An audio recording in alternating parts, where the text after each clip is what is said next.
siswi SD Kristen Terang Bangsa, pagi hari ini kita kembali bersama-sama berjumpa kembali di devotion pagi ini ya. Yuk sedia diajak sebelum kita melakukan aktivitas dalam sepanjang hari ini, kita boleh datang kepada Tuhan, kita memuji Tuhan, kita dengar firman Tuhan, kita berdoa minta pimpinannya. Pagi hari ini kita siapkan hati kita untuk menerima firman Tuhan. Kita menyembah Tuhan dengan pujian Bapa, aku datang padamu ya.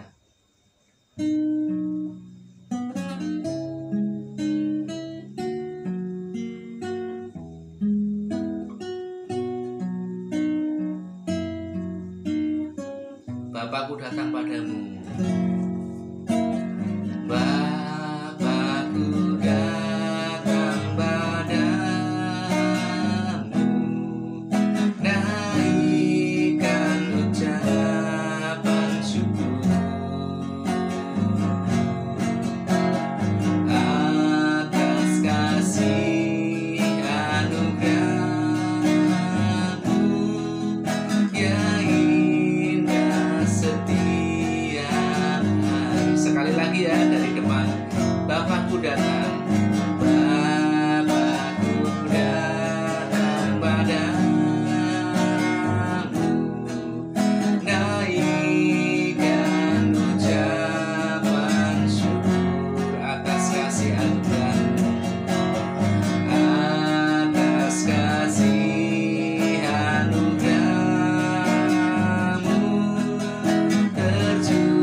Baik anak-anak, kita akan berdoa terlebih dahulu sebelum kita mendengarkan firman Tuhan.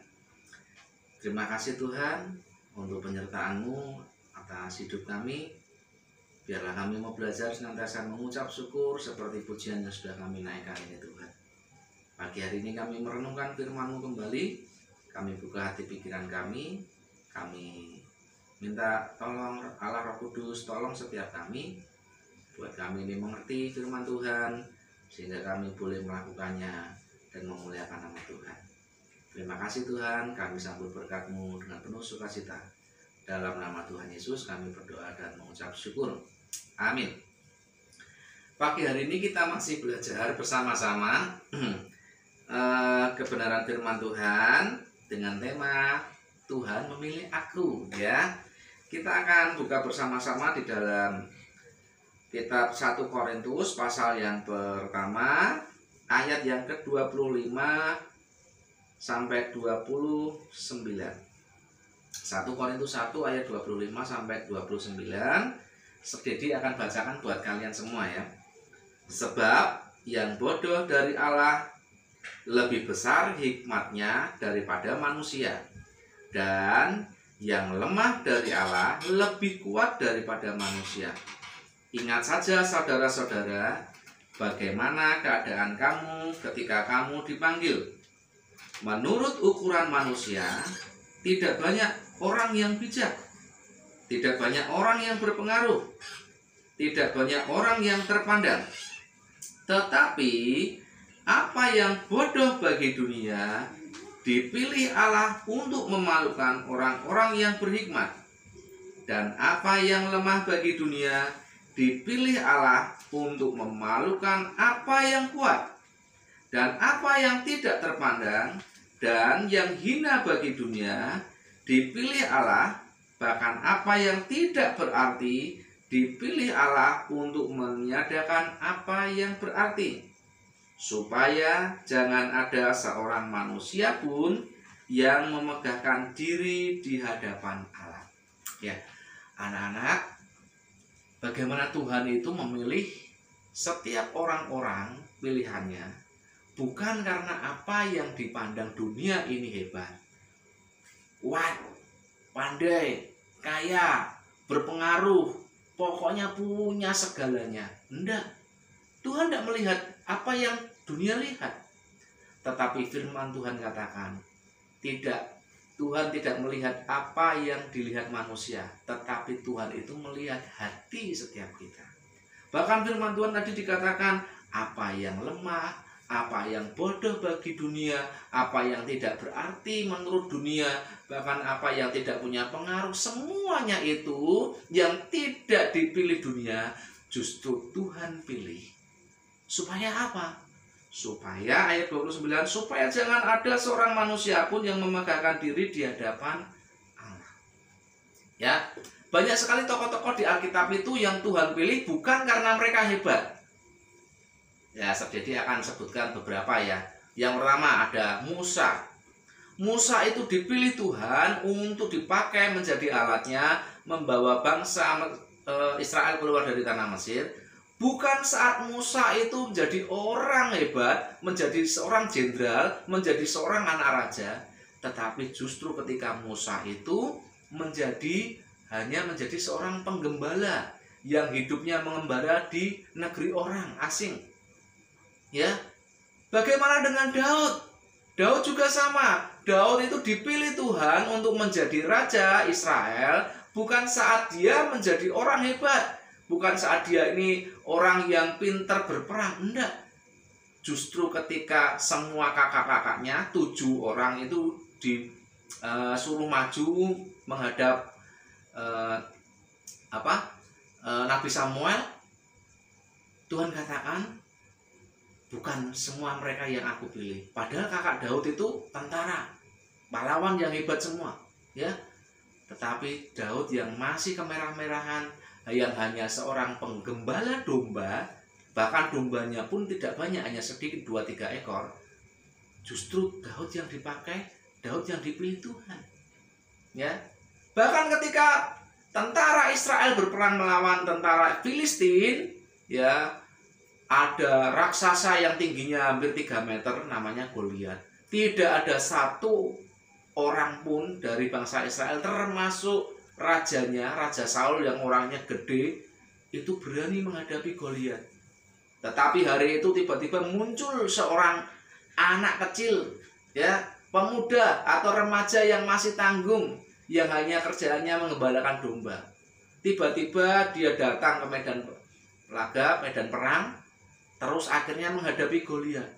Dan Tuhan pakai Daud. Apa yang tidak dipandang dunia, apa yang diremehkan dunia, apa yang hina bagi dunia, justru Tuhan mau pakai. Supaya apa? Tidak ada manusia yang menyombongkan diri di hadapan Tuhan. Sekalipun Goliat pakai perisai gede, pakai lembing, pakai pedang yang besar, pakai baju zirah, pakai ketopong, tetapi semuanya itu di hadapan Tuhan sia-sia. Bahkan Goliat akhirnya kalah hanya karena apa? Ketapelnya atau umbannya Daud pakai batu. Siapa lagi? Ada Gideon. Gideon dipilih Tuhan bukan saat dia ini menjadi orang hebat. Jadi pernah sampaikan toh, Gideon didatangi sama malaikat ketika dia ketakutan di dalam gua saat mengiring gantung. Ya, bahkan dia ini katakan, aku ini adalah orang yang paling kecil dari kaumku dan paling muda. Tetapi justru itu Tuhan mau pakai, ya, setiap kita.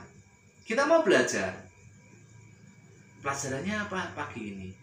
Anak-anak, sekalipun kondisimu apapun yang terjadi saat ini, mungkin kalian hanya lahir di dalam keluarga yang sederhana, yang biasa-biasa saja, atau mungkin kalian merasa aku ini tidak pinter, sir, ya, aku ini tidak pandai seperti temanku, atau aku tidak punya ini, tidak punya itu, aku tidak punya HP yang baik, aku tidak punya laptop. Seperti sekarang kita harus belajar pakai online, harus pakai gadget ya. Aku hanya bisanya datang ke sekolah pun tidak masalah. Jangan kalian minder, jangan kalian putus asa. Firman Tuhan tadi katakan bahwa apa yang rendah, apa yang lemah, apa yang tidak dipakai, bahkan tidak dilihat dunia, itu dipilih Tuhan. Jadi jangan putus asa. Percayalah bahwa Tuhan itu melihat hati kita, bukan melihat materi jasmania, bukan melihat apa yang kita miliki saat ini. Ingat, kita ini hanya alatnya. Tuhan itu mau memakai kita menjadi alatnya. Contohnya kalau pebulu tangkis itu memakai raket, ya, yang menjadikan pebulu tangkis itu pemain badminton yang hebat. Apakah raketnya? Enggak, tapi orangnya. Atau seorang petinju pakai sarung tinju menjadi juara. Siapa yang berjasa? Siapa yang berhebat? Yang paling hebat? Petinjunya atau sarung tinjunya? Tentunya petinjunya. Seperti juga kalau kalian lihat film Kapten Tsubasa, pemain bola itu ya, film kartun itu. Tsubasa hebat bermain bola. Tetapi yang hebat Tsubasanya apa sepatunya, nak? Tentunya Tsubasanya. Kalian pernah lihat film Shaolin Soccer? Ya, itu pemainnya, tokoh utamanya itu pakai sepatu usang, nah. Justru pakai sepatu usang itu dia bisa bermain hebat dan akhirnya menjadi juara. Ya, kita ini hanya alatnya. Ingat, Tuhan ingin memakai kita, membalikkan keadaan, supaya apa? Tidak ada seorang manusia pun di dunia ini yang menyombongkan diri. Ini aku hebat karena jasaku, karena aku pandai, karena aku kaya, karena aku ini punya segalanya. Enggak. Tuhan mengajari kita bahwa Tuhan itu memakai kita karena Tuhan mau memakai kita menjadi alatnya untuk memuliakannya. Satu ayat terakhir yuk kita buka bersama-sama di dalam Filipi pasal 2 ayat 13. Saudara akan bacakan. Karena Allah lah yang mengerjakan di dalam kamu baik kemauan maupun pekerjaan menurut kerelaannya. Jadi yang membuat kita ini berhasil, sukses, semuanya hebat itu bukan kita, tetapi Tuhan yang bekerja di dalam kita. Kita ini hanya alatnya. Jangan sombong, kita mau dipakai Tuhan menjadi alatnya untuk memuliakan nama Tuhan. Amin. Mari kita berdoa. Terima kasih Tuhan, pagi hari ini kami belajar bahwa Engkau memilih kami bukan karena kami ini hebat, kami punya segalanya. Justru kami ini adalah orang-orang yang tidak diperhitungkan, orang-orang yang lemah, orang-orang yang dianggap hina oleh dunia. Tetapi Tuhan mau pakai kami. Engkau melihat hati kami yang tulus, senantiasa hanya bersandar kepada Engkau untuk menjadi alat-Mu Tuhan. Pakai setiap anak-anak-Mu nih Tuhan, siswa-siswi SD Kristen Terang Bangsa, menjadi alat-Mu dan boleh memuliakan nama-Mu. Terima kasih Tuhan, berkati belajar kami sepanjang hari ini, berkati Mister dan Miss yang mengajar Tuhan. Terima kasih, dalam nama Tuhan Yesus kami berdoa dan ucap syukur. Amin.